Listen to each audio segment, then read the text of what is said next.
شعبان یہ رب کے قریب ہونے کا مہینہ ہے.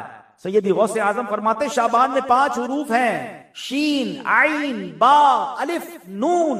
فرماتے شین سے مراد شرف، بزرگی، عین سے مراد علو یعنی بلندی، با سے مراد بر یعنی بھلائی، الف سے مراد الفت، نون سے مراد نور. اللہ اکبر. گویا اللہ کی رحمت اپنے بندوں کو جو عبادت کے لیے آتے ہیں یہ 5 برکتیں عطا فرما دیتا. مگر میرا سوال یہ ہے کہ آج 6-7 غالباً 8ویں شب آ گئی شعبان کی، ہماری زندگی میں کیا فرق آیا؟ کیا روٹین چینج ہوئی ہے کہ یار شعبان آ گیا بھائی، اب تو آقا کا مہینہ آ گیا، اب تو اللہ کی طرف رجوع آنا ہے، ہماری رپورٹ پیش ہونے والی ہے. آپ کو پتہ ہے 15 شعبان کو اللہ کی بارگاہ میں ہماری رپورٹ، ہمارے اعمال نامے پیش ہوں گے. کس کو فکر ہے؟ آج کسی کو اسٹاک رپورٹ دینی ہو، ٹیکس رپورٹ بننی ہو، جناب آفس کی کوئی رپورٹ دینی ہو، امتحان آنے والے ہیں، رات بھر لوگ کام کر رہے ہیں یار رپورٹ بنا کے دینی ہے ورنہ مسئلہ خراب ہو جائے گا. لیکن کوئی ٹینشن، کوئی فکر کہ اللہ کی بارگاہ میں ہمارے اعمال نامے پیش ہوں گے.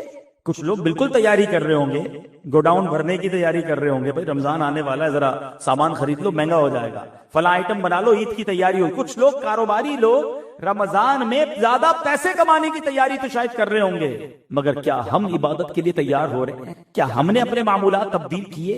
ہم نے درود پاک میں اضافہ کیا؟ ہم نے تلاوت قرآن میں اضافہ کیا کہ اللہ کی بارگاہ میں رپورٹ جانی ہے؟ پورا سال تو غفلت میں گزرا ہے، بس یہ آخری دن تو اچھے گزر جائیں تاکہ جب شب برات اللہ کی بارگاہ میں میرے اعمال نامے جائیں تو کچھ آخری دن کا توبہ، استغفار، عبادات اللہ کی بارگاہ میں قبول ہو جائے تو پچھلے سال کے گناہ معاف ہو جائیں.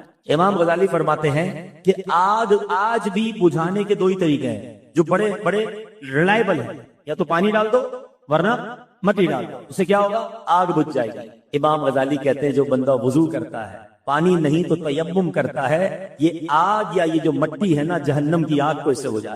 اچھا ویسے جتنی بڑی آگ ہو اتنا پانی چاہیے، بڑے کنٹینر، بڑے ٹینکر لگانے پڑتے ہیں تب جا کے آگ بجھتی ہے.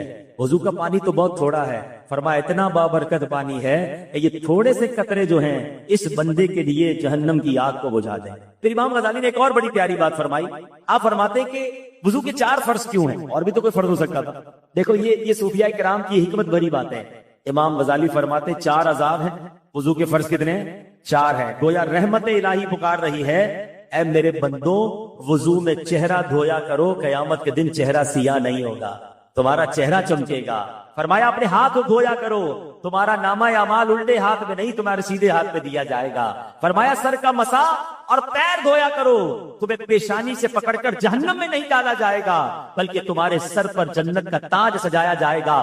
پیر دھویا کرو، تمہارے پیروں میں جہنم کی بیڑیاں نہیں پڑیں گی تو پل صراط پر تمہارے پیر ڈگمگائیں گے نہیں بلکہ پل صراط سے تم آسانی سے جنت میں داخل ہو جاؤ. اللہ الرحمن الرحیم. الصلاۃ والسلام علیک یا رسول اللہ وعلی آلک واصحابک یا حبیب اللہ. الصلاۃ والسلام علیک یا نبی اللہ وعلی آلک واصحابک یا نور اللہ. پیارے پیارے اسلامی بھائیوں، منقول ہے کہ ایک شخص تھا، اس نے کسی کا قتل کر دیا. قتل کرنے کے بعد اسے احساس ہوا کہ یہ تو بہت بڑی غلطی ہو گئی ہے، بہت بڑا گناہ ہو گیا. اور یاد رہے کہ قرآن کریم میں فرمایا گیا جس نے ایک جان کو قتل کیا گویا اس نے ساری انسانیت کو قتل کیا. یہ اتنا سخت گناہ ہے. اب وہ شخص جب یہ گناہ ہو گیا تو سوچنے لگا کہ اب کوئی توبہ کی صورت ہے، کیسے توبہ ہو سکتی؟ ایک صحابی رسول حضرت عبداللہ ابن عباس رضی اللہ تعالیٰ عنہما کی خدمت میں حاضر ہوا اور عرض کی کہ حضور مجھ سے یہ غلطی ہو گئی ہے، اتنا بڑا گناہ ہو گیا ہے، کہ توبہ ہے؟ تو آپ نے فرمایا کیا تمہاری ماں زندہ ہے؟ کہتا حضور ماں کی تو وفات ہو گئی. فرمایا اچھا ایسا کرو، توبہ کرو اور جتنا ہو سکے اللہ کو راضی کرنے کی کوشش. وہ بندہ تو چلا گیا، یقیناً اس زمانے میں ایسا کوئی معاملہ نہیں ہوگا یا جو بھی اس کے اگلے کانسیکوینسز عدالتی نظام وغیرہ وہ یقیناً الگ معاملہ ہوگا. یہاں گناہ کی معافی کی بات ہو رہی ہے. حضرت عبداللہ ابن عباس سے ایک شخص نے کہا کہ حضور یہ بات تو آپ پہلے بھی کہہ سکتے تھے توبہ کرو، آپ نے یہ کیوں کہا کہ ماں زندہ ہے یا ماں موجود ہے؟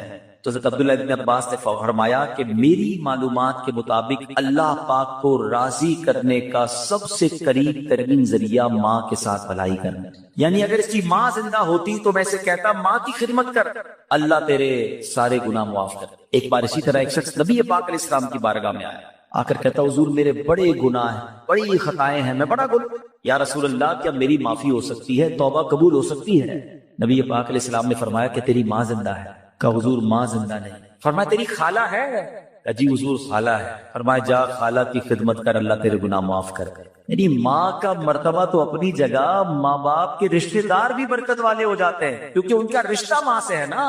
اب یہاں اگر بات سیکھنے کو کیا مل رہی ہے کہ گناہ کی معافی چاہیے، اللہ کی رضا چاہیے، جنت کا راستہ چاہیے، تو یہ ماں باپ کے قدموں سے ملتا ہے، یہ ماں باپ کی دعاؤں سے ملتا ہے، یہ ماں باپ کی رضا سے ملتا ہے۔ قرآن مجید فرقان حمید کا اگر مطالعہ کریں، اگر میں ایک سوال کروں آپ سب سے کہ قرآن پاک کی سب سے طویل سورت کون سی ہے، تو یقیناً آپ سب کہیں گے کہ سورہ بقرہ، ٹھیک ہے، سب سے بڑی سورت، ایک تو سب سے بڑی بھی ہے، اور سورہ فاتحہ کے بعد سب سے پہلے وہی آ جاتی ہے۔ آپ امپورٹنٹ سمجھے نا، جب بھی کوئی اہم بات کرنی ہوتی ہے اس کو پہلے کیا جاتا ہے، اس کو سٹارٹ میں کیا جاتا ہے، اس کو شروع میں کیا جاتا ہے۔ طویل سورت بھی ہے اور رائٹ آفٹر سورہ فاتحہ وہی سورت ہے۔ اب سورہ بقرہ کا میسج کیا ہے؟ پہلے تو یہ سمجھ لے، بقرہ کہتے ہیں گائے کو، عربی میں بقرہ گائے کو کہتے ہیں۔ اس پہ گائے کا واقعہ ہے، واقعہ کئی بار آپ نے سنا ہے، اس لیے میں طویل نہیں سناؤں گا، مگر اس کی کچھ ہائی لائٹس کہ ایک بچہ تھا جس نے ماں باپ کی خدمت کی، اس کے والد نے، ایک اتنا امیر آدمی نہیں تھا اس کا والد، اس کا والد نیک تھا، پرہیزگار تھا، بچے کی اچھی تربیت کی، اور ایک بچڑا گائے کی ایک بچہ چھوڑ کر انتقال ہو گیا۔ اللہ سے دعا کی، اللہ اس بچے کو میرے بیٹے تک پہنچا دینا، بیٹا ابھی چھوٹا ہے، بڑا ہو جائے تو یہ امانت اسے مل جائے۔ اب کیسے ایک طویل واقعہ ہے کہ اس بچے کو یہ گائے بھی مل گئی اور ماں کی خدمت کرتا تھا، اور ماں نے دعا دی اور اللہ نے کرم کیا کیا کہ وہ گائے جو ہے دنیا کی سب سے مہنگی گائے بن گئی، سونے کے وزن کے مطابق اس گائے کو بیچا گیا۔ واقعہ طویل ہے، اس کی تفصیل آپ پڑھیں گے، لیکن میں جو ہائی لائٹ کرنا چاہ رہا ہوں، قرآن نے پہلے ہی واقعے میں درس کیا دیا کہ ماں باپ کا ادب کرنا ہے، ماں باپ کی خدمت کرنی ہے، ماں کی دعائیں لینی ہے۔ صرف سورہ بقرہ کے میسج سے پتہ کیا چل رہا ہے کہ کتنا امپورٹنٹ ہے والدین کی خدمت، کہ قرآن پاک کی سب سے بڑی سورت کا پہلا میسج ہی یہی ہے، اور اس پہ اور بھی میسجز ملتے ہیں۔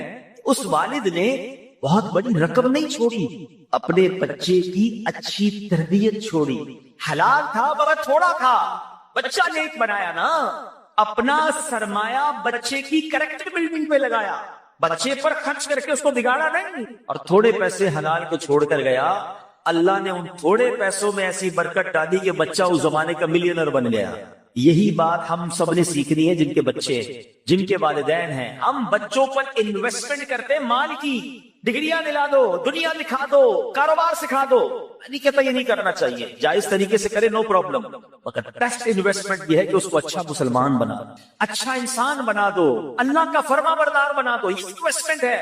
آپ دیکھیں نا، بہت سارے لوگ زندگی بھر ایک ہی چیز سوچ رہے ہیں، یار بچے کے لیے مال چھوڑنا ہے، اولاد کے لیے پیسے چھوڑنے، جائیداد چھوڑ کے جانا چاہیے۔ بتا کبھی کہنا ہے آپ اتنی محنت کیوں کرتے ہیں؟ یار بچوں کے لیے تو کر رہا ہوں، اپنے بچوں کے لیے کچھ چھوڑ کے جانا ہے۔ ارے اللہ کے بندوں، پہلے یہ چیک کرو حلال چھوڑ کے جانا ہے یا حرام چھوڑ کے جانا ہے؟ اچھا کروڑوں روپے چھوڑے، بچوں کو نیکی نہیں سکھائی، سخاوت نہ سکھائی، توکل نہ سکھایا، ماں باپ کا ادب نہ سکھایا، اللہ رسول کی محبت نہ سکھائی، اب کے مرنے کے بعد وہ کروڑوں روپے شراب میں، جوئے میں، ہم نے دیکھا اربوں پتی باپ کا انتقال ہوا، اتنے سارے پیسے چھوڑ کر والد گیا مگر دین نہ سکھایا، وہ پیسے جوئے میں، شراب میں، بیکار باتوں میں لٹائے، بچہ پھر بینک کرپٹ ہوا، ٹک گیا، مقروض ہو گیا۔ ہم نے ایسے بھی دیکھے کہ ماں باپ زیادہ پیسے چھوڑ کے نہیں گئے مگر تربیت اچھی کر کے گئے، اللہ کو راضی کرنے کا ذہن دے کر گئے، بلکہ چلے یہاں جتنے بیٹھے ہیں نا اسی کو دیکھ لیں، اپنی مثال لے لیں، میں اپنی مثال لیتا ہوں۔ ہمارے ماں باپ نے ہمارے لیے جتنے پیسے چھوڑے کہ اللہ نے اس میں برکت نہیں ڈالی، کئی ایسے جو اس سے آگے بڑھ گئے۔ کیسے آگے بڑھ گئے؟ ماں باپ کی دعائیں تھیں اور آپ نے کچھ اچھے کام کیے، ماں باپ نے سکھایا تھا، سمجھ رہے بات کو؟ تھوڑے سے اللہ نے آپ کو بھی بڑھا دیے، اس سے بہت سارے کہ ماں باپ کے ورثے میں اتنے پیسے نہیں ملے مگر ماں باپ نے نیکی سکھائی، سخاوت سکھایا، اللہ کی راہ میں خرچ کرنا سکھایا، اللہ نے اس تھوڑے مال میں، کیونکہ وہ اچھا پیسہ تھا، اللہ نے اس میں برکت ڈال دی۔ اس جو سورہ لیگیسی میں کیا چھوڑنا ہے آپ نے؟ اپنے بچوں کو نیک بنانا۔ میں اپنے بیان میں ایک بات کہا کرتا ہوں، اپنے بچوں کو کچھ نہ کر سکو نا تو کم از کم 5 وقت کا نمازی ضرور بنا دے۔ ہاں اس کی برکت پتہ ہے کیا ملے گی؟ ہاں اس کی برکت سنیے، اگر آپ کا بچہ، آپ کا بیٹا، آپ کی بیٹی 5 وقت کی نمازی ہے نا، تو جب آپ دیکھیں ماں باپ کو مرنے کے بعد کیا چاہیے؟ نیک اعمال زندگی کے بعد منقطع ہو جاتے ہیں، اعمال نامہ ڈسکنٹینیو، حدیث میں آتا ہے جب بندہ انتقال کر جاتا ہے اس کا اعمال نامہ بند ہو جاتا ہے سوائے 3 چیزوں کے، فرمایا علم جو باقی رہتا ہے، صدقہ جاریہ اور نیک اولاد جو اس کے لیے دعائیں مغفرت. اب میری اولاد میرے لیے دعا کرے گی کہ نہیں مجھے پتا نہیں, اب اتنی بیزی ہو گئی ہے نیو جنریشن. لیکن اگر میں نماز ہی بنا گیا اس کو, ہر نماز میں التحیات میں جب وہ بیٹھے گا, میرا بیٹا ہے یا میری بیٹی ہے, اسٹیٹس دیکھیں, وضو میں ہوگا, قبلہ رو ہوگا, نماز میں ہوگا, اور اللہ سے کہے گا ربنا اغفر لی ولوالدی وللمؤمنین یوم یقوم الحساب. فجر پڑھے گا تو مجھے تحفہ ملے گا, ظہر پڑھے گا تو مجھے تحفہ ملے گا, بلکہ ہر وہ رکعت جس پہ کھائنہ آخیرہ کرے گا میری اولاد مجھے دعا دے رہی ہے. اور اولاد کی دعا کبھی کبھی کیسے مقبول ہوتی ہے.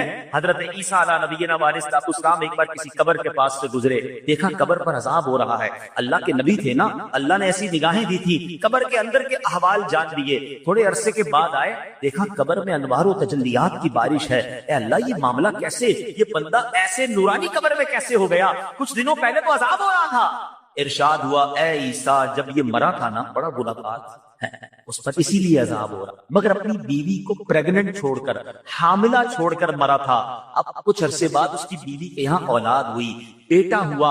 اے عیسیٰ وہ بیٹا 5 سال کا ہو گیا. جب 5 سال کا ہوا تو مدرسے میں گیا, قاضی صاحب نے کہا پڑھو بسم اللہ الرحمن الرحیم. بچے نے پڑھا بسم اللہ الرحمن الرحیم. اے عیسیٰ مجھے شرم آئی کہ جس باپ کا بیٹا زمین کے اوپر رحمان اور رحیم کہہ کے مجھے پکار رہا ہے, اس کے والد کو زمین کے اندر میں عذاب دوں. اس کے بیٹے کے بسم اللہ پڑھنے کی برکت سے میں نے باپ سے عذاب کو دور. ہائے ہائے, مبارک ہو ان کو جن کے بچے حافظ ہیں, مبارک ہو ان کو جن کے بچے عالم ہیں, مبارک ہو ان کو جن کے بچے نمازی ہیں. ارے ایسی اولاد چھوڑ کے جانا ہے جو مرنے کے بعد ہمارے لیے صدقہ جاریہ کا باعث بنے. سورہ بقرہ کا میسج ہی یہی ہے, پیسے چھوڑنے کی فکر چھوڑ دو.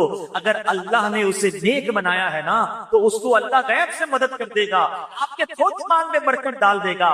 کی اسٹرگل اس کے لیے مال چھوڑنے کی کرتے ہیں, اس سے زیادہ کوشش کریں کہ اس کی اچھی تربیت کر کے جائیں. اب قرآن کی بات ہو رہی ہے, ہم نے ماں باپ کا ادب کرنا رب نے قرآن میں, جیسے سورہ بقرہ کی ہم نے بات سنی, ایک بار نہیں قرآن میں 6 بجا والدین کے ساتھ اچھا سلوک کرنے کا درس دیا گیا. اللہ قرآن میں فرماتا ہے وَبِالْوَالِدَيْنِ احسان, ترجمہ کنز العرفان, اور ماں باپ کے ساتھ بھلائی. اچھا قرآن پاک کا ایک بڑا خوبصورت اسلوب ہے, بہت پیارا اسٹائل ہے. یہ مقامات ایسے ہیں جہاں اللہ نے اپنی عبادت کا درس دیا, ساتھ ہی اس کے بالکل لگو لگ اللہ نے والدین کے ساتھ نیکی اور بھلائی کا حکم ارشاد کیا. ایک آیت میں فرمایا وَقَضَىٰ رَبُّكَ أَلَّا تَعْبُدُوا إِلَّا إِيَّاهُ وَبِالْوَالِدَيْنِ إِحْسَانًا, اور تمہارے رب نے حکم فرمایا کہ اس کے سوا کسی کی عبادت نہ کرو اور ماں باپ کے ساتھ اچھا سلوک کرو. 21ویں پارے میں فرمایا اَنِشْكُرْ لِي وَلِوَالِدَيْكَ, کہ میرا اور اپنے والدین کا شکر ادا کرو. ایسا کئی مقامات پر ہے. اللہ نے اپنی عبادت کا ذکر کیا, رائٹ آفٹر اللہ نے والدین کے ساتھ بھلائی کا, والدین کے ساتھ شکر کا, والدین کے ساتھ اچھا برتاؤ کرنے کا حکم دیا. اے میرے پیارے سنائے, اس کی وجہ کیا ہے؟ ریزن سمجھنا ہے نا کہ اللہ نے بالکل اس کے ساتھ کیوں بیان فرمایا. مفتی احمد یار خان ندوی علیہ رحمت الرحمان اس کی 2 وجہ بیان فرمایا. کہتے ہیں پہلی تو یہ کہ ماں باپ فیض الہی کا پہلا واسطہ. ہاں, یعنی بندے کو اللہ پاک کی جو بھی نعمتیں حاصل ہوتی ہیں وہ پیدائش کے بعد ملتی ہیں. یعنی میں پیدا ہوا تو سب کچھ مجھے ملا نا, میں پیدا ہی نہ ہوتا, میرے ماں باپ نہ ہوتا تو میں پیدا ہی نہ ہوتا. آج میں دنیا میں ہوں کس کے سبب سے ہوں؟ ماں باپ کے سبب سے ہوں. اچھی صورت ہے, دولت ہے, عزت ہے, شہرت ہے, رزق ہے, نعمت ہے, سانس ہے, واٹ ایور, مجھے اللہ کی نعمتیں ملی جب میں دنیا میں آیا. تو ماں باپ واسطہ ہیں کہ اس کے ذریعے میں دنیا میں آیا. تو سبحان اللہ, یہ ساری نعمتیں ملنے کا ایک واسطہ تو والدین اس طرح ہو گئے. دوسری بات مفتی صاحب فرماتے کہ ماں باپ کی جو ہم پر احسانات ہوتے ہیں نا, جو انعامات ہیں, ان انعامات اور احسانات میں ایک بڑی خوبصورت مشابہت اللہ پاک کے احسانات کے ساتھ. اب وہ کیا ہے؟ اللہ پاک اپنے بندوں کو پالتا ہے, نعمتیں عطا فرماتا ہے, بارش برستی ہے, پھول کھلتے ہیں, سبزے اگتے ہیں, دانے لگتے ہیں, اناج بنتا ہے. یہ سارا نظام زندگی اللہ پاک نے بنایا کس کے لیے؟ اپنے بندوں کے لیے. کیا معاذ اللہ اس میں اللہ کی کوئی لالچ؟ اللہ کو ہم سے کچھ چاہیے؟ بے لالچ عطائیں ہیں نا اس کی. اللہ نے قرآن میں فرمایا ما اريد منهم من رزق وما اريد ان يطعمون ان اللہ هو الرزاق ذو القوة المتین. ترجمہ کنز العرفان, میں ان سے کچھ رزق نہیں مانگتا اور نہ یہ چاہتا ہوں کہ مجھے کھانا کھلائیں, بے شک اللہ ہی بڑا رزق دینے والا, قوت والا, قدرت والا. اللہ بانٹتا ہے, اللہ عطا کرتا ہے, اللہ کو ہم سے کوئی طلب نہیں, یہ اللہ کی شان ہے. مگر اللہ نے ماں باپ کو کیسا بنایا ہے؟ کہ ماں باپ بچے سے لالچ نہیں کرتے. ماں باپ کو کوئی لالچ نہیں ہوتی کہ اس کو کھلائیں پلائیں, اپنے پیٹ کاٹ کے اس کو بڑا کریں, اس کو سردی گرمی سے بچائیں, اس کو جناب دوائیں دلائیں. بعض اوقات بچے بڑے ہو کر کوئی ماں باپ کی خدمت نہیں کرتے. لوگ ہو سکتا ہے کسی کے ذہن میں خیال آئے کہ جناب آج کل تو ماں باپ بچے کو اس لیے پالتے بڑا ہو کے کما کے دے گا. ارے مجھے بتاؤ, اگر یہ بات ہے تو پھر معذور بچوں کو ماں باپ کیوں پالتے ہیں؟ ماں باپ کا پیار بے لالچ ہے. دنیا میں جو بے لوث پیار ہے, انکنڈیشنل لو اگر کوئی کرتا تو وہ ماں باپ کرتے ہیں. میں نے بڑی پیاری بات پڑھی, دنیا میں ایک ہی بندہ ہے ہماری اور آپ کی زندگی میں, ایک ہی بندہ ایسا ہوتا ہے جو یہ چاہتا ہے کہ یہ مجھ سے بھی آگے بڑھ جائے. اور پتہ ہے کون ہوتا ہے؟ وہ ہمارا والد. والد ہمیشہ یہ چاہتا ہے کہ میں جہاں تک پہنچا ہوں نا میرا بیٹا اس سے آگے. دنیا میں اور کون چاہتا ہے بھائی آگے بڑھ جائے؟ اتنا انکنڈیشنل پیار ماں باپ کرتے ہیں, اپنی تکلیفیں اپنی. اچھا پھر ماں باپ کو اللہ نے کیسا پیارا رشتہ ہمیں کیسا دیا, اگر ہم سمجھے نا. ہم جب پیدا ہوئے نا, آپ کے گھر میں بھی بچے پیدا ہوئے ہوگا. اچھا میری باتیں ان کو جلدی سمجھ آئیں گی جو آپ خود ماں باپ بنے. ہمیں بھی یہ اس وقت سمجھ نہیں آتی تھی, جب خود ماں باپ بنے تو زیادہ سمجھ آئی. بچہ پیدا ہوتے ہی سب سے زیادہ فرجائل ہوتا ہے بچہ, بالکل جس کو کہیں چھوئی ہوئی ہوتا ہے. کتنی بیماریاں اس سے حملہ آور ہو رہی ہیں. اب اس بچے کو 2 خادم چاہیے 24/7, چھٹی نہیں ہے ان خادمین کی. جو اس کی باڈی ہے نا, اس کی ریکوائرمنٹ کیا ہے کہ اس کو 2 ایسے خادم چاہیے. ایک خادم وہ چاہیے جو اس کے ساتھ ہر وقت چپکا رہے, اس کی گندگی صاف کرے, اس کو کپڑے پہنائے, اس کی مالش کرے, اس کو تیل لگائے, اس کو کھانا کھلائے, دودھ پلائے, واٹ ایور اس کی نیڈ ہے, سونا جاگنا اسی کے ساتھ, تبھی وہ بچہ آہستہ آہستہ گرو کرے گا. اور دوسرا خادم اس کو وہ چاہیے کہ جو اپنا مال خرچ کرے, اپنے پیٹ, کیونکہ تمام چیزوں کے لیے پیسے چاہیے گے. اللہ نے دیکھے ماں باپ کے دل میں کیسی محبت ڈالی ہے کہ ماں بچے کے پیدا ہوتے اس کی خادمہ بن جاتی ہے. دنیا میں پیسوں سے ایسی خادمہ نہیں مل سکتی جیسی اللہ نے ماں جیسی اس کے دل میں اتنی محبت ڈال دیتا ہے رب کہ وہ اب بچہ روئے تو یہ جاگتی ہے, وہ تڑپے تو یہ تڑپتی ہے. ارے اس کے رونے میں اسے پتہ چل جاتا ہے کہ پیٹ میں درد ہو رہا ہے یا کان میں درد ہو رہا ہے. اور والد کیسا بے لوث خرچ کرتا ہے کہ آدھی رات کو ہاسپٹل لے جانا ہے, آدھی رات کو ماں کہتی بچے کے لیے دودھ لے کر آؤ, فلاں دوائی لے کر آؤ, وہ سارے کام چھوڑے گا, اپنے دودھ پیتے بچے کے لیے یہ سب چیزیں کرتا ہے. سوچے یہ دل میں ڈالا کس نے؟ یہ اللہ نے میری اور آپ کی پرورش کا انتظام کیا ہے. یہ ماں باپ کے احسان ہیں ہم پر جو انہوں نے ہمارے ساتھ بچپن سے اب تک کیے. اور جبھی رب فرماتا ہے شکر ادا کرو میرا اور شکر ادا کرو اپنے والدین کا. اے میرے پیارے اسلامی بھائیوں, نبی پاک علیہ السلام کی بارگاہ میں عرض کی گئی, یا رسول اللہ سب سے فضیلت والا عمل کون سا؟ بہت سارے اسلام میں بیٹھے ہیں اور ماشاءاللہ نیک نمازی ہیں, نیکی کرنے کا جذبہ بھی ہوتا ہے. ہم بھی چاہتے ہیں کہ فضیلت والا عمل بتا دیں. ایک صحابی رسول نے سوال کیا, یا رسول اللہ سب سے زیادہ فضیلت والا عمل کون سا؟ فرمایا الصلاۃ علی وقتها, یعنی نماز کو اس کے وقت پر ادا کرنا. پھر پوچھا یا رسول اللہ اس کے بعد دوسرا سیکنڈ پسندیدہ عمل؟ فرمایا ثم بر الوالدین, اس کے بعد والدین کے ساتھ بھلائی کرنا سب سے پسند. یہ اتنی بڑی نیکی ہے, یہ پسندیدہ عمل بھی ٹاپ لسٹ پر ہے.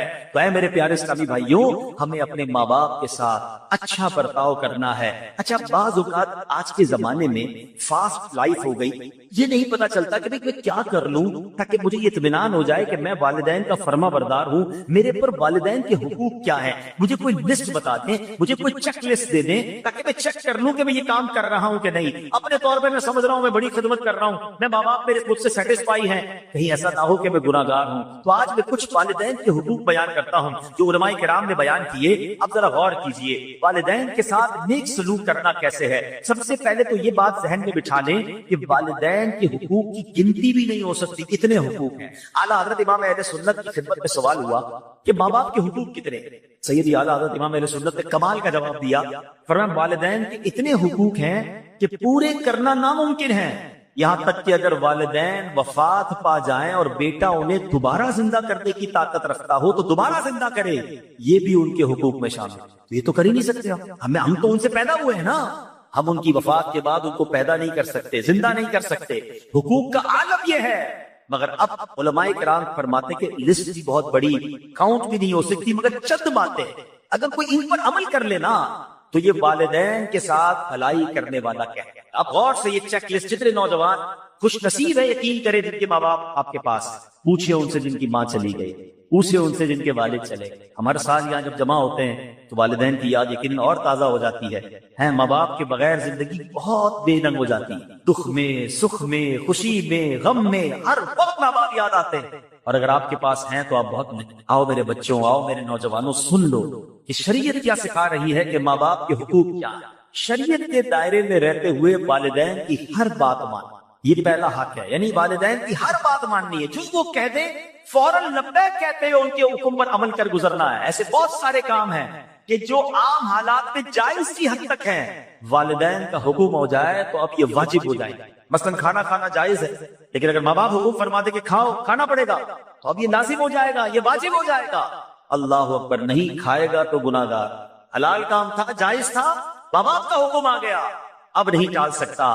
باہر شریعت میں ہے کہ بیٹا پردیس میں ہے، ابراڈ ہے، والدین اسے بلاتے ہیں تو آنا ہوگا، فون کر کے خط لکھنا کافی نہیں، یوں ہی والدین کو اس کی خدمت کی عادت ہے تو آئے بھی اور آ کر خدمت بھی کرے۔ یہ ہے ماں باپ۔ اب یہاں بعض اوقات کیا ہوتا ہے کہ ماں باپ علم دین سے دور ہوتے ہیں تو ماں باپ شریعت کے خلاف حکم دیتے ہیں، اب یہاں ماں باپ کی نہیں مانی جائے گی۔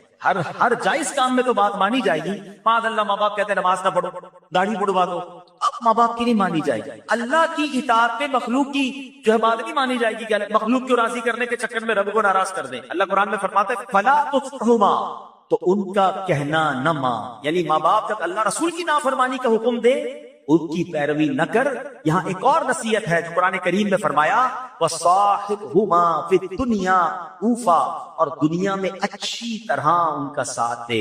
یعنی پتا چلا ماں باپ نے شریعت کے خلاف حکم دیا، اب ان سے لڑنا نہیں ہے، چیخنا چلانا نہیں ہے، ان کے ساتھ بات چیت ختم نہیں کرنا، روٹ کر بھاگ جانا، کھانے پینے کی ہڑتال کر کے ان کا دل نہیں دکھانا ہے، بلکہ اس صورت میں ان سے بھلائی کے ساتھ پیش آنا ہے۔ یعنی امی کہتی ہے بیٹا داڑھی منڈوا دو، اب ماں سے لڑے بغیر ہاتھ جوڑ کر کہنا ہے اے امی میں اللہ رسول کی نافرمانی نہیں کر سکتا، براہ کرم مجھے یہ حکم نہ دے، باقی کوئی حکم ہو تو فرمائیں۔ یہاں سے محبت سے اس وقت بھی پیش آنا ہے۔ اے میرے پیارے اسلامی بھائیوں، اب دوسرا حق یہ ہے کہ ماں باپ کے حکم کو نفل عبادت سے زیادہ اہمیت ہے۔ یہ بڑی اہم بات ہے۔ کچھ لوگ ہم نفلی کاموں میں لگے رہتے ہیں اور ماں باپ ناراض ہیں، ماں باپ دکھی ہیں، یاد رکھو یہ عمل ٹھیک نہیں ہے۔ مثلا دل کر رہا ہے کہ نفلی روزہ رکھنا ہے، ماں باپ منع کر دیں تو اب نفلی روزہ نہیں رکھیں۔ دل چاہ رہا ہے کہ نوافل پڑھوں اور امی نے کہا کہ نہیں بیٹا بازار جانا ہے، میرے ساتھ چلو، سودا لے کر آؤ، تو اب نفل بعد میں پڑھیں گے، پہلے ان کا حکم مانو۔ آپ شریعت دیکھیں کس قدر درس، اللہ کی عبادت ہے نا نفلی روزہ،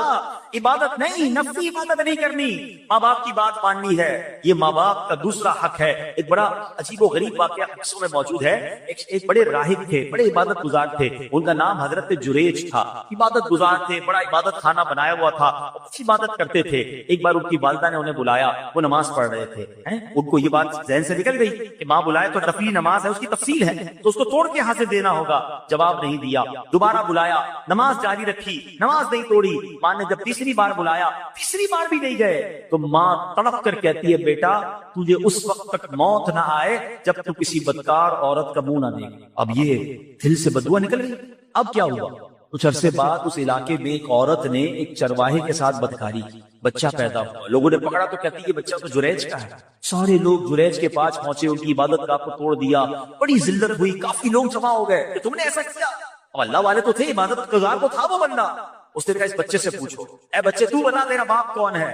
اللہ نے اس بچے کو قوت گویائی دی۔ اس بچے نے کہا کہ میرا والد جریج نہیں بلکہ چرواہا ہے۔ ان کی جان تو چھوٹ گئی، مگر یہ سارا تماشا ہوا، اس کے پیچھے علماء کہتے ہیں وجہ وہی ہے کہ ماں کا دل، ماں نے بددعا دی تھی۔ اچھا یہاں ماں باپ کے لیے بھی ایک درس لے لیجیے، اگر ماں باپ مجھے سن رہے ہیں، کبھی کبھی غصے میں آ کر بچوں کو بددعا نہ دیا۔ ہاں ماں کی دعا بھی لگتی ہے، اس کی بددعا بھی لگتی ہے۔ غصے میں آ کر کہہ تو دیتے ہیں، بعد میں پریشان آپ نہیں ہونا ہے، آپ کے بچے کے ساتھ کچھ برا ہو گیا تو آپ چاہتے تو نہیں تھے، غصے میں کہا تجھے کیڑے پڑے۔ دیکھا یہ موسیٰ سے پوچھے کوئی، آنکھ والوں کی ہمت پیلا۔ تو اللہ نے اپنے حبیب علیہ الصلوۃ والسلام کو یہ شان اور یہ مقام عطا فرمایا۔ سبحان اللہ، قربان شان و عظمت پر سوئے ہے چین سے بستر پر، جبریل امی حاضر ہو کر معراج کا مجدہ سناتے ہیں۔ جبریل امی براق لیے جنت سے زمین پر آ پہنچے، بارات فرشتوں کی آئی، معراج کو دھولا جاتا۔ کیا شان سے،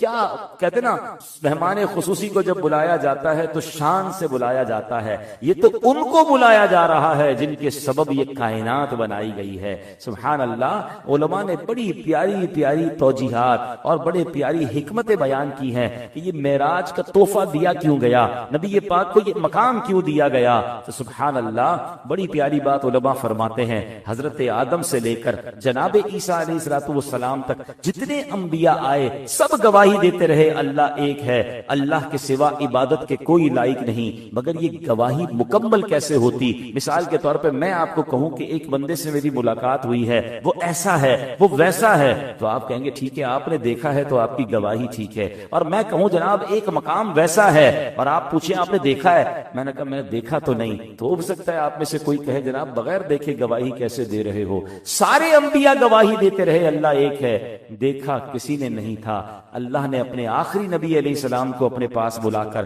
اپنا دیدار کروایا اور دیدار کروا کر اس گواہی کو مکمل فرما دیا، اشہد ان لا الہ الا اللہ واشہد ان محمدن عبدہ ورسولہ۔ اللہ کے نبی علیہ السلام اب فرماتے ہیں کہ ہاں میں گواہی دیتا ہوں اللہ ہے اور اللہ کے سوا کوئی عبادت کے لائق نہیں، کیونکہ اللہ نے اپنے حبیب کو اپنا دیا۔ تو ایک بات تو بڑی پیاری حکمت والی، دوسری سبحان اللہ، اللہ کے حبیب علیہ الصلوۃ والسلام کو رب تعالی نے جو یہ معجزہ عطا فرمایا، یاد رکھیے ہر نبی کے دور میں اسی دور کے مطابق معجزہ انہیں عطا کیا۔ حضرت عیسیٰ علیہ السلام کے دور میں علاج بہت زیادہ ہوتا تھا، بڑے بڑے علاج لوگ کر لیتے تھے، لیکن موت کا علاج نہیں تھا۔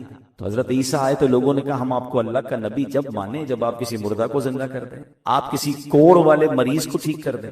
آپ نے اللہ کی عطا سے مردہ بھی زندہ کیے، کوڑ والے مریض ٹھیک کر دیے، جن کو ایمان لانا تھا ایمان لیا۔ حضرت موسیٰ علیہ السلام کا دور تھا، اس زمانے میں جادوگر بڑے تھے، انہوں نے کہا ہم اللہ کا نبی جب مانے جب آپ ہمارے جادو کا توڑ کر کے بتائیں۔ انہوں نے رسیاں پھینکی، وہ سانپ بن گئے، حضرت موسیٰ نے اپنا عصا ڈالا، وہ اژدہا بن کے سارے سانپوں کو نکل گیا۔ جیسا دور ویسا معجزہ، جیسی مینٹالٹی ویسا جواب۔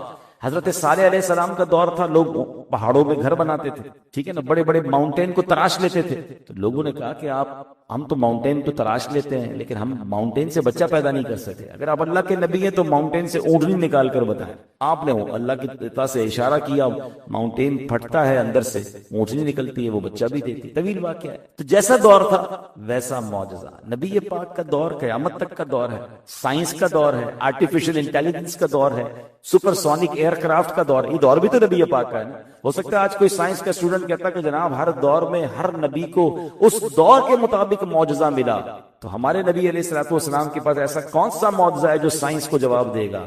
اللہ اکبر۔ یقیناً آج بڑی تیزی سے سفر ہو رہا ہے، بڑے سپر سونک ایئر کرافٹ بن گئے ہیں، اب تو بتایا جاتا ہے آواز کی رفتار سے زیادہ تیز جہاز اڑنے والے آ گئے۔ مگر یہ کیسا معجزہ ہے کہ میرے آقا بیت المقدس جاتے ہیں مکے سے، ساتوں آسمانوں کی سیر کرتے ہیں، جنت اور جہنم کے طبقات ملاحظہ کرتے ہیں، اللہ کریم کی بارگاہ میں حاضر دیتے ہیں۔ یہ سارا ٹریول ہزاروں سال کا ہے، مگر نبی پاک جب واپس تشریف لاتے ہیں تو دروازے کی کنڈی ہل رہی ہو، بستر ابھی تک گرم ہوتا ہے۔ اللہ اکبر، اس کا مطلب وقت ہی رک گیا تھا، اس سے زیادہ تیز رفتاری کیا ہو سکتی ہے؟ اللہ اکبر۔ اب ایک دل میں سوال آتا ہے کہ جناب یہ اتنا تیز سفر ہوا اور ابھی وقت وہیں کا وہیں رکا ہے، تو علماء عشق والی جواب بڑا پیارا دیتے ہیں۔ اب میں آپ سے سوال کرتا ہوں، آپ کی گھڑی میں سیل ہو، اب وہ سیل نکال لیں تو کیا ہوگا؟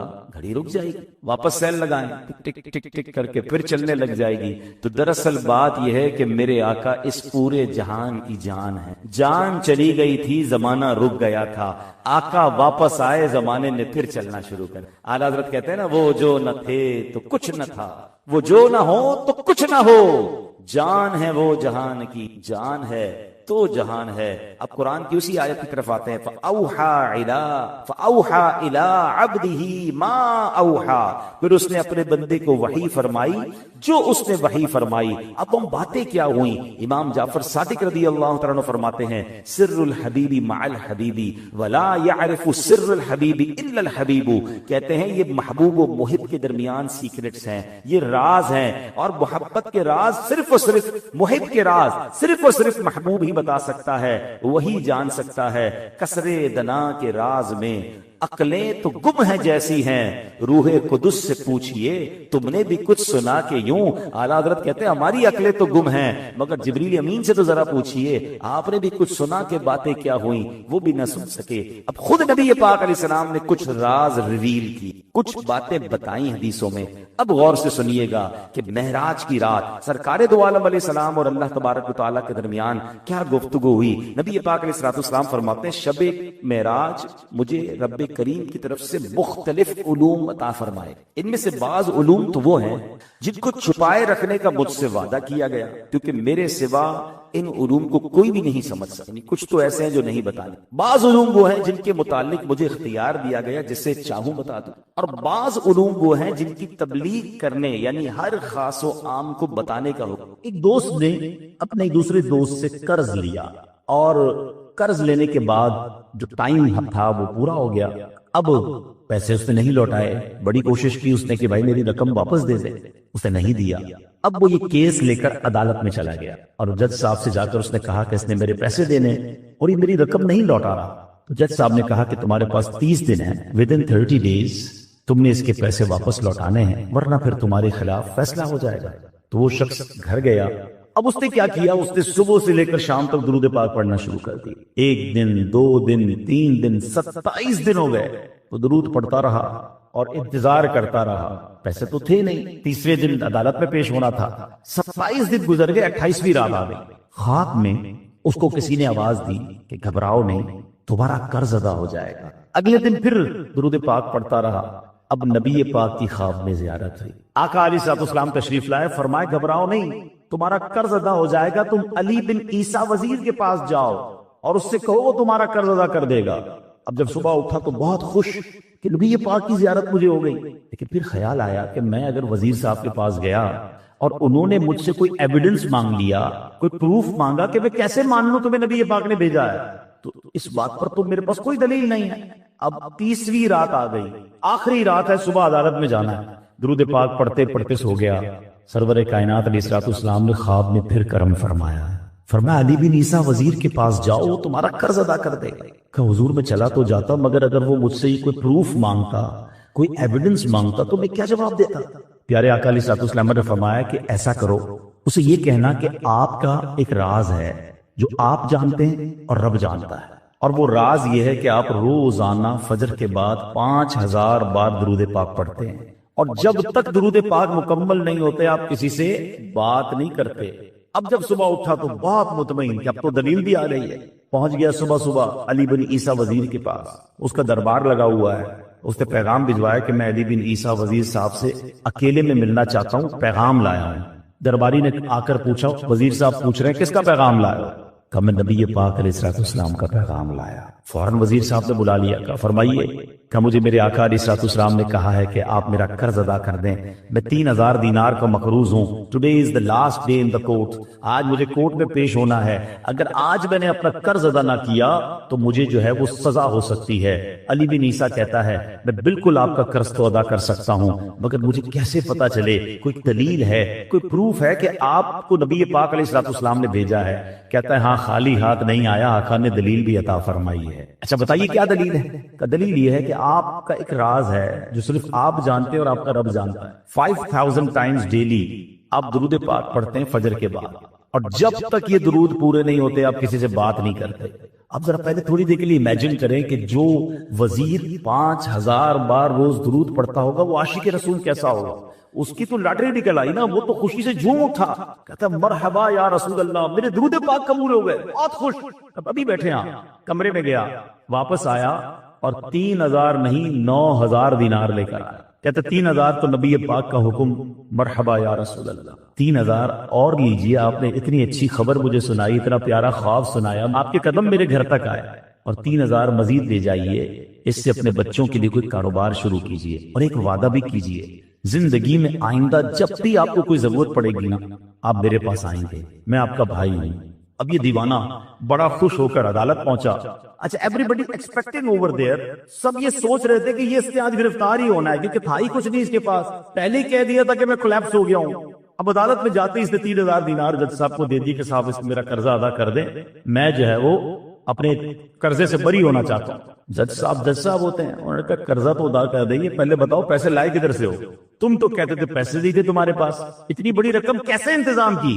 اب بھری عدالت میں گویا اس نے زبان حال سے یہ کہا کہ اتنا دیا سرکار نے مجھ کو، اتنی میری اوقات نہیں، یہ تو کرم ہے ان کا، ورنہ مجھ میں تو ایسی بات نہیں۔ اب اس نے بھری عدالت نے پورا واقعہ سنایا کہ میں نے تو کچھ نہیں کیا، آقا خواب میں تشریف لائے، میں وزیر صاحب کے پاس گیا، انہوں نے یہ پیسے دیے۔ سنو اس زمانے کے جج بھی کیسے ہوتے تھے، وہ جج دوران عدالت اپنے کرسی سے اٹھ کر کمرے میں چلا گیا، تھوڑی دیر بعد جج صاحب واپس آئے اور 3000 دینار اس کے ہاتھ میں دیتے ہیں۔ کیا سارا ثواب علی بن عیسیٰ لے جائے گا؟ میں بھی تو آقا کا امتی ہوں، تمہارا قرضہ میں ادا کرتا ہوں۔ اچھا، اب جس نے کیس کیا تھا، سبحان اللہ، کیا ماحول تھا، کیا انداز تھا، کیا دل تھے، وہ بھی تو دیکھ رہا ہے، کہتا ہے میں بھی تو آقا کا امتی ہوں، رکے ذرا، کاغذ قلم دیجئے، بندے کو میں قرضہ ہی معاف کر دیتا ہوں۔ اچھا، قرضہ ہو گیا معاف۔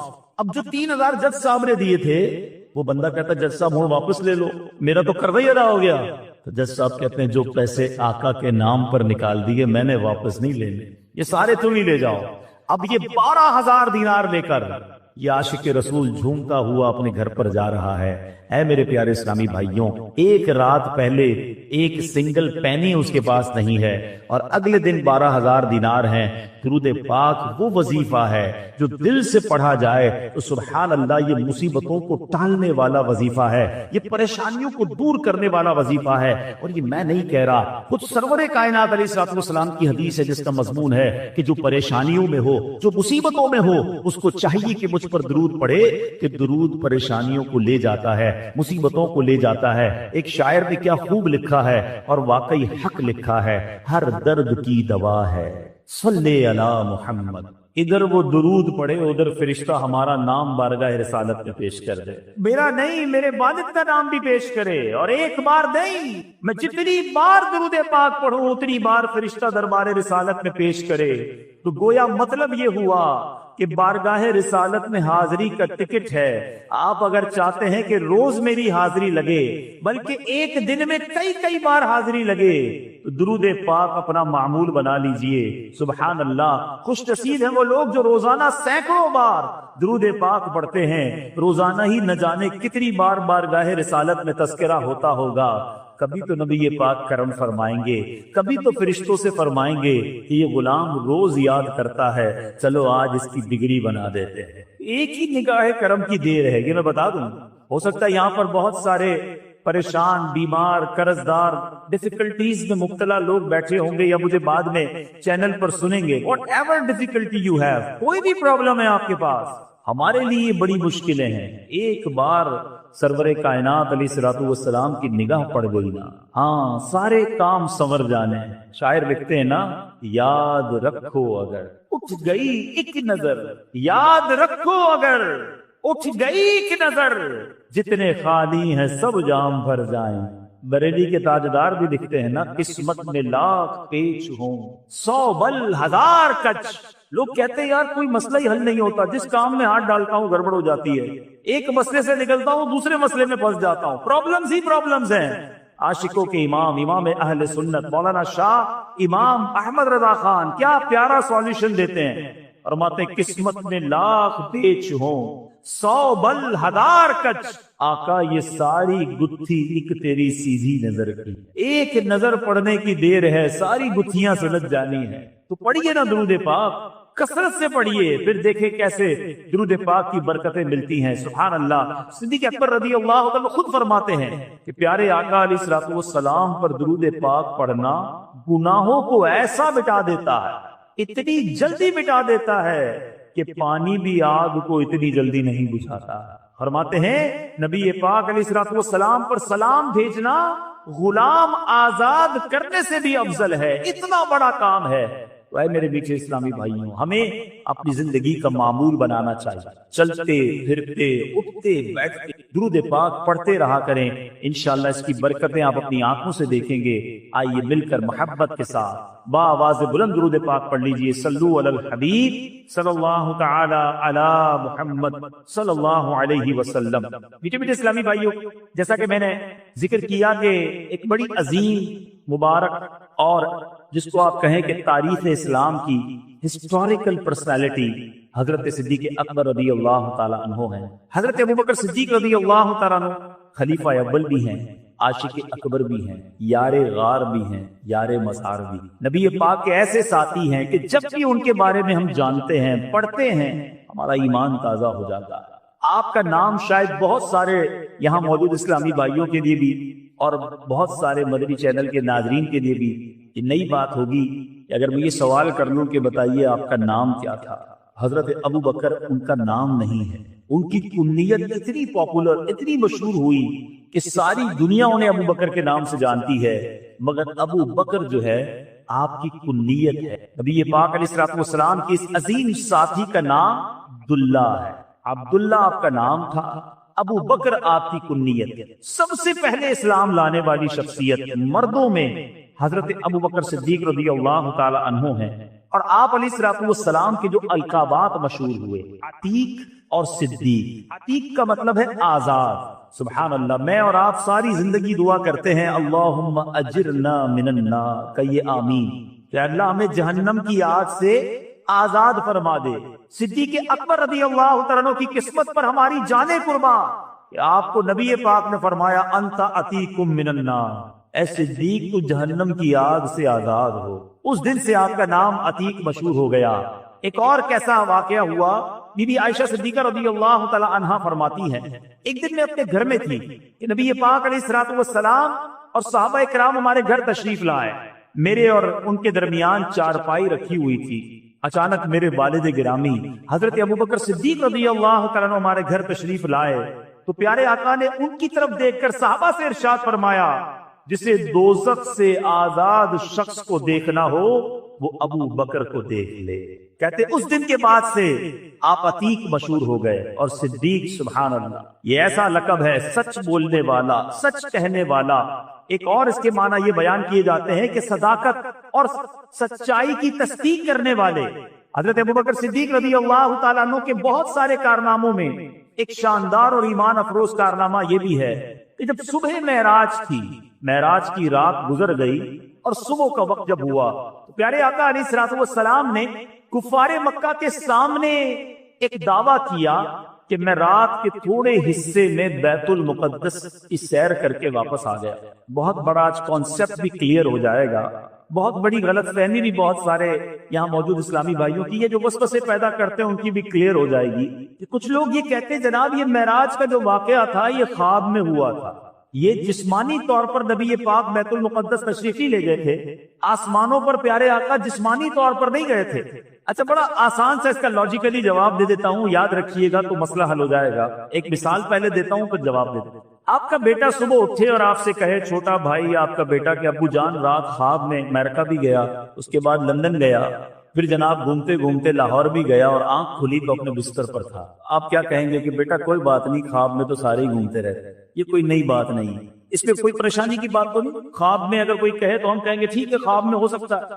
اگر نبی پاک علیہ الصلوۃ والسلام نے معراج کی رات گزار کر کفار مکہ کے سامنے یہی دعویٰ کیا تھا کہ میں خواب میں بیت المقدس گیا تو کسی کو کیا پرابلم ہو سکتی تھی، مگر وہاں تو شور ڈال دیا گیا، ایک زبردست مخالفت کی فضا قائم کر دی گئی۔ ابو جہل اتنا شاطر اور عیار تھا کہ اس نے نبی پاک علیہ الصلوۃ والسلام سے عرض کی کہ حضور آپ نے جو ابھی کہا ہے کہ آپ بیت المقدس ہو کر آئے ہیں، میں مزید کچھ لوگ جمع کرتا ہوں، کیا ان کے سامنے بھی آپ یہ دعویٰ کر دیں گے؟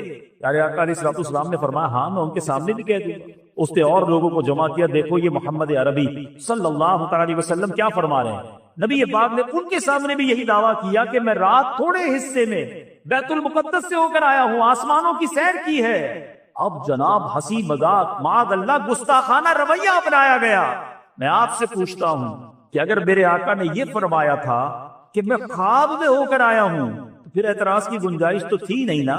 یہ اعتراض بتا رہا ہے، یہ مخالفت بتا رہی ہے، یہ آرگیومنٹ بتا رہے ہیں کہ نبی پاک کا دعویٰ یہی تھا کہ میں جسمانی طور پر بیت المقدس گیا اور وہاں سے واپس آ گیا۔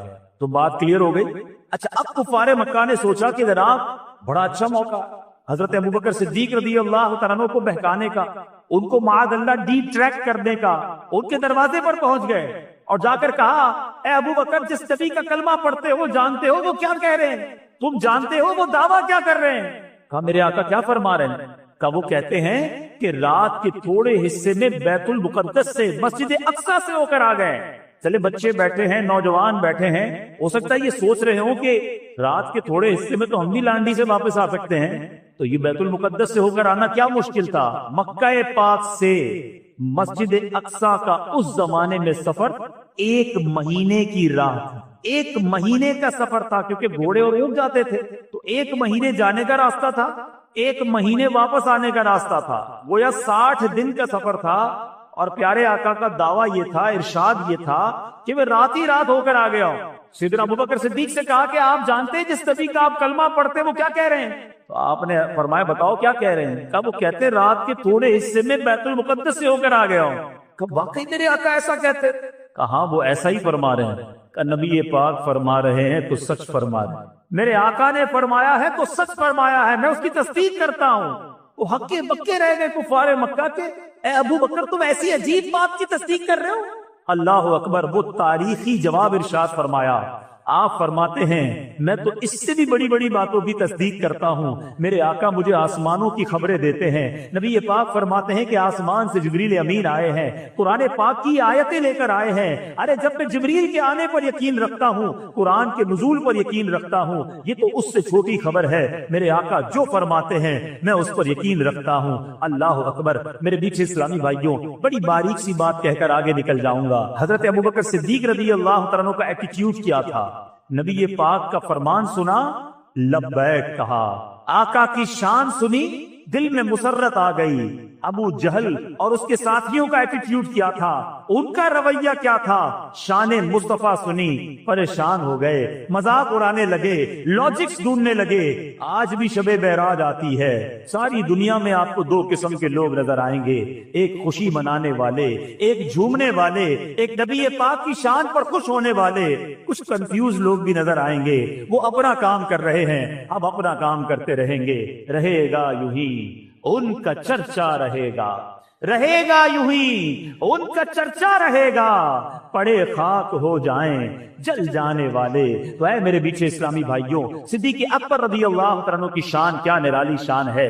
آپ رضی اللہ تعالیٰ عنہ کی زندگی کی 3 بڑی خواہشیں۔ اللہ اکبر، آج ہم سے کوئی پوچھے کہ بتاؤ تمہاری زندگی کی سب سے بڑی خواہش کیا، تو شاید کوئی کہے گا جناب گلشن اقبال میں رہتا ہوں، تمنا یہ ہے کہ ڈیفنس میں گھر بن جائے، موٹر سائیکل پر گھومتا ہوں، اچھی سی چمچماتی گاڑی مل جائے، کبھی یورپ اور امریکہ گیا نہیں، وہاں کا ویزا لگ جائے تو وہ بھی زندگی میں ایک بار دیکھی۔ ایسی کچھ خواہشیں ہوں۔ آؤ عاشق اکبر کی خواہش، ان کی تمنا کیا تھی، ان کی ڈیزائرز کیا تھی؟ صدیق اکبر رضی اللہ تعالیٰ عنہ فرماتے میری 3 خواہشیں۔ آپ فرماتے پہلی تمنا النظر الیک، دوسری تمنا وانفاق مالی علیک، تیسری تمنا والجلوس بین یدیک۔ کہتے پہلی تمنا یہ ہے کہ پیارے آقا کا دیدار ہی کریں، دوسری تمنا یہ ہے اپنا مال اپنے آقا کی بارگاہ میں خرچ کرتا رہوں، اور تیسری تمنا یہ ہے کہ نبی پاک کے قدموں ہی میں حاضر رہوں، ان کی صحبت میں ہی وقت گزرتا رہے۔ یعنی غور کیجئے ان تمام خواہشات کا محور کیا تھا، مرکز کیا تھا؟ میں اور آپ شعر پڑھتے اور سنتے ہیں، صدیق اکبر کی زندگی گویا اس شعر کا مصداق دی کہ میرے تو آپ ہی سب کچھ ہے رحمت عالم، میرے تو آپ ہی سب کچھ ہے رحمت عالم، میں جی رہا ہوں زمانے میں آپ ہی کے لیے، آقا تمہاری یاد کو کیسے نہ زندگی سمجھوں، یہی تو ایک سہارا ہے زندگی کے لیے۔ آپ کی زندگی کا مقصد ہی ایک تھا، اور دیکھو پھر اللہ نے اپنے اس نیک بندے کی خواہشیں پوری کیسے فرمائی۔ النظر الیک، آپ کو دیکھتا رہوں، یہ پہلی خواہش۔ ساری زندگی تو دیدار کرتے ہی رہے، مگر جو غار ثور میں دیدار ملا، ذرا سوچو تو صحیح، نبی پاک گود میں آرام فرما۔ علماء بڑی پیاری بات لکھتے ہیں، فرماتے جو عبادت صدیق اکبر نے غار ثور میں اس وقت کی کہ جب جمال یار ان کی زانوں پر تھا، ان کی گود میں تھا، کائنات میں کوئی اور ایسی عبادت اس وقت نہیں کر رہا تھا۔ ون اینڈ اونلی حضرت ابوبکر صدیق نے ایسا دیدار کیا جو کسی اور نے نہیں کیا۔ اور کبھی غور تو کرو، جب کوئی گود میں ہو تو کیسے رخسار دیکھے ہوں گے، کیسے ہونٹ دیکھے ہوں گے، کیسے پلکیں دیکھی ہوں گی، ارے دیدار بھی کیا تو کیسا کیا۔ دوسری تمنا وانفاق مالی علیک، یا رسول اللہ میں آپ کی ذات پر اپنا مال خرچ کرتا رہوں۔ کیسا خرچ کیا؟ ایک بار نہیں، ایک سے زائد بار صدیق اکبر رضی اللہ تعالیٰ عنہ نے اپنا سب کچھ نبی پاک کے قدموں پر قربان کر دیا. اور پھر والجلوس بین یدی، تیسری تمنا کیا تھی کہ آقا کے پاس حاضر رہوں. ارے ساری زندگی تو حاضر رہے. شاید بہت سو کو یہ نہیں پتا کہ صدیق اکبر رضی اللہ تعالیٰ عنہ نبی پاک کا ساتھ کب سے ہے. جب آقا کی عمر مبارک 20 سال تھی. اعلان نبوت تو نبی پاک نے 40 سال کی عمر میں کیا نا. پیارے آقا علیہ الصلوۃ والسلام کی عمر مبارک جب 20 سال تھی، اس وقت صدیق اکبر رضی اللہ عنہ کی عمر 18 سال تھی. 2-2.5 سال کا عمر میں فرق ہے. اس وقت سے نبی پاک کے دوست ہیں، اس وقت سے پیارے آقا کے ساتھ ہیں. اور میرے بیچ اسلامی بھائیوں، زندگی میں تو ساتھ رہے، آج سنہری جالیوں میں بھی آقا کے ساتھ. ساری کائنات میں جب کوئی عاشق رسول روضہ رسول پر جاتا ہے، جہاں نبی پاک کی بارگاہ میں سلام پیش کرتا ہے، وہاں صدیق اکبر رضی اللہ تعالیٰ عنہ حضرت عمر فاروق رضی اللہ تعالیٰ عنہ کی بارگاہ میں بھی سلام پیش کرتا ہے. کیا مرتبہ پایا. اب دیکھو اپنے دوست کو ساتھ بھی رکھا. اور قیامت کے دن منظر کیسا ہوگا. ایک بار نبی پاک علیہ الصلوۃ والسلام سیدھے ہاتھ میں حضرت ابو بکر صدیق ہیں، بائیں ہاتھ میں حضرت عمر فاروق ہیں. ان کا ہاتھ پکڑ کر آئے اور صحابہ کرام کے سامنے آ کر فرماتے ہیں، دیکھ لو جس طرح آج ہم آئے ہیں، محشر کے دن بھی اسی طرح آئیں گے. اے میرے بیچ اسلامی بھائیوں، باتیں تو بہت ساری ہیں. حضرت صدیق اکبر رضی اللہ عنہ کی شان ہم بیان کرتے چلے جائیں، ساری رات گزر جائے گی، آپ کے فضائل کا احاطہ نہیں ہو سکتا. مگر ہمیں ان کی سیرت سے کیا سیکھنا ہے؟ پہلی بات جو سیکھنے کو ملتی ہے کہ نبی پاک علیہ الصلوۃ والسلام کی ذات ان کے لیے سب سے بڑھ کر ذات تھی. پیارے آقا علیہ الصلوۃ والسلام سے بڑھ کر ان کے لیے کوئی اور ذات نہ تھی. اپنا سب کچھ نبی پاک کی ذات پر قربان فرماتے. اب میں اور آپ دیکھیں ہم پیارے آقا علیہ الصلوۃ والسلام سے کتنی محبت کرتے ہیں. نعرہ تو بہت خوبصورت ہے، غلامی رسول میں موت بھی قبول. بہت پیارا نعرہ. لیکن کیا یہ صرف نعرہ ہے یا پریکٹیکل بھی ہے؟ صدیق اکبر نے تو جان بھی لٹائی نا. میں بات اگر غار ثور کی کروں گا تو بہت طویل ہو جائے گی. انگوٹھے پر سانپ نے ڈسی لیا تھا نا، موت قبول کر لی تھی نا غلامی رسول میں. مال بھی قربان کیا نا غزوہ تبوک کے موقع پر. انہوں نے تو ہر چیز قربان کی. آج جو یہ نعرہ لگا رہے ہیں کہ غلامی رسول میں موت بھی قبول ہے، انہیں نماز قبول کیوں نہیں ہے؟ انہیں نبی پاک علیہ الصلوۃ والسلام کی سنتیں قبول کیوں نہیں ہیں؟ انہیں پیارے آقا علیہ الصلوۃ والسلام کی سیرت کے جو طریقہ کار ہے، سنتوں پر عمل ہے، وہ قبول کیوں نہیں ہے؟ یہ کیسی غلامی ہے کہ نعرہ تو وہ لگاتے ہیں